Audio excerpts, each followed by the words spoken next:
Hazrat Masruq says, in Kinda, a man was saying that on the day of resurrection, such a smoke will prevail as well enter the ears and eyes of the hypocrites, depriving them of these faculties, and the believers will be affected by it as they have contracted influenza.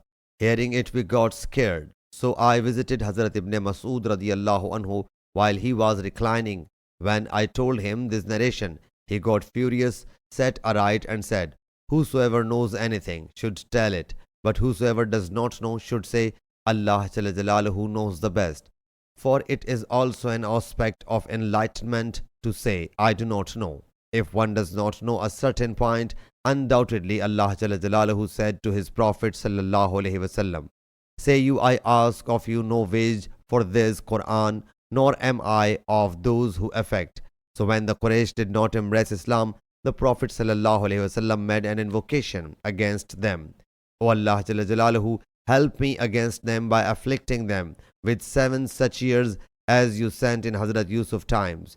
So the famine struck them until many of them got ruined therein, and they even ate carrions and bones out of starvation.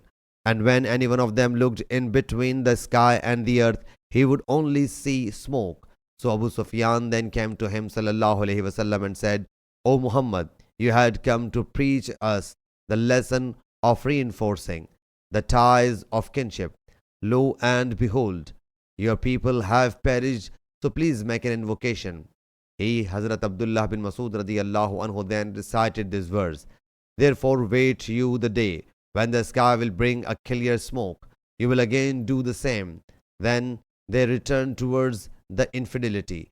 As Allah Jalla Jalaluhu said, the day when we will seize the greatest seizing. It is the day of Badr. And Lizaman means the battle of Badr. And in Alam Ghulibatir Rum, the narrative of the subjection and victory of the Romans have been mentioned in the chapter Rome. Sahih Bukhari Hadith number 4774.